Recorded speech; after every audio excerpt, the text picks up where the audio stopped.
அறிவலை நேர்களுக்கு அன்பு வணக்கங்கள். நான் சாத்விகா சரவணன், பாரதி அகாடமி.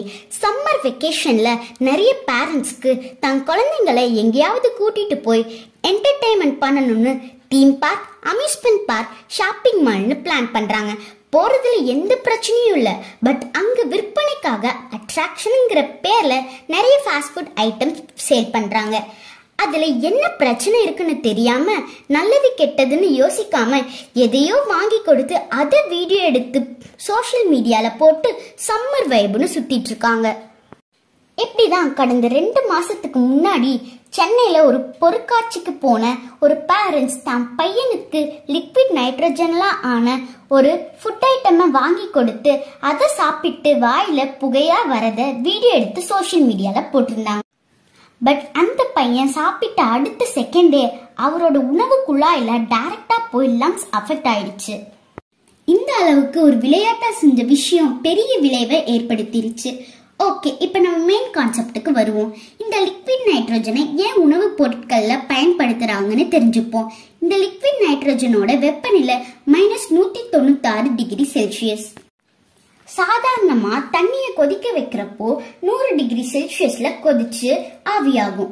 அதே போல இந்த நைட்ரஜன் கொதிக்க வைக்கிறப்போ -196 டிகிரி செல்சியஸ்ல திரவ நிலைக்கு மாறுது. இந்த வெரி லோ டெம்பரேச்சர்ல இருக்க லிக்விட்ஸை ஹேண்டில் பண்றதுக்கு நிறைய ப்ரொசீஜர்ஸ் இருக்கு. வெறும் கைகளால ஹேண்டில் பண்ணவே கூடாது. இதுக்குன்னு லோ டெம்பரேச்சர் ஹேண்ட் கிளவுஸ்னு இருக்கு. தெரியாம எதுவும் லிக்விட் நைட்ரஜன்ல கை விட்டுட்டா 10 to 20 செகண்ட்ஸ்ல நம்ம கைகள் உறைய ஆரம்பிச்சிடும். நைட்ரஜன்ங்கிறது நம்மள சுத்தி இருக்க சாதாரண ஒரு கேஸ். பட் அதையே கொதிக்க வச்சு திரவ நிலைக்கு மாத்துறப்போ பெரிய விளைவுகளை ஏற்படுத்தும். ஐஸ்கிரீம் தயாரிக்கிற மிகப்பெரிய நிறுவனங்கள் ஐஸ்கிரீம் சீக்கிரமா ஃப்ரீஸ் ஆக இதை யூஸ் பண்றாங்க. பட் சாதாரண மனிதர்கள் கமர்ஷியல் சேல்காக எப்படி கவர்மெண்ட் அலோவ் பண்றாங்கன்னு நம்ம யோசிக்கலாம். சில ஃபாரின் கண்ட்ரீஸ்ல பாப்புலரான காஃபி ஷாப்ல நைட்ரோ கோல்டு காஃபின்னு விற்பாங்க. பார்க்க நல்லா புகையா ஐஸ்கிரீம்ஸோட காஃபிய கப்ல கொடுப்பாங்க. பட் இப்படி சாப்பிட்டா வாயில இருந்து புகையா வர இந்த மாதிரி ஃபுட் ஐட்டம்ஸை ஃபர்ஸ்டா 2013ல டிராகன் பிரீத் ஸ்நாக்னு விற்க ஆரம்பிச்சாங்க. இந்த மிட்டாய் எடுத்து சாப்பிட்றப்போ வாயில, காதுல, மூக்குலன்னு புகையா வரும். அது எந்த விதமான ஹெல்த் ரிஸ்க்கும் தரலங்கவும் அதை அலோவ் பண்ணாங்க. பட் இப்போ நிறைய மக்கள் வர இடங்கள்ல லிக்விட் நைட்ரஜன் ஆட் பண்ண ட்ரிங்க்ஸ், பிஸ்கெட்னு விற்க ஆரம்பிச்சிட்டாங்க. நிறைய ஆக்சிடென்ட்ஸ் நடந்த பிறகும் கவர்மெண்ட்டும் நிறைய ரெஸ்ட்ரிக்ஷன் கொடுத்திருக்காங்க. ஆனாலும் இன்னும் இது ஒரு ட்ரெண்டா வித்துட்டு தான் இருக்காங்க.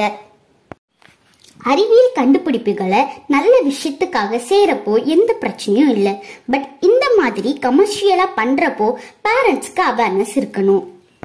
சம்மர் வெக்கேஷன் ட்ரிப்புங்கிறது வாட்ஸ்அப் ஸ்டேட்டஸ்க்கோ இன்ஸ்டா ஸ்டோரிக்கோ இல்லாம சின்ன குழந்தைங்களோட பிஞ்சு உடம்புல நஞ்சு கலக்காத நல்ல உணவுகளை வாங்கி கொடுத்து அழகான நினைவுகளை மனசுல பதிய வைப்போம். இது போன்ற அறிவியல் விழிப்புணர்வு தகவல்களை தெரிந்து கொள்ள அறிவலையுடன் இணைந்திருங்கள். அதுவரை உங்களிடமிருந்து விடை பெறுவது நான் சாத்விகா சரவணன், பாரதி அகாடமி. நன்றி, வணக்கம்.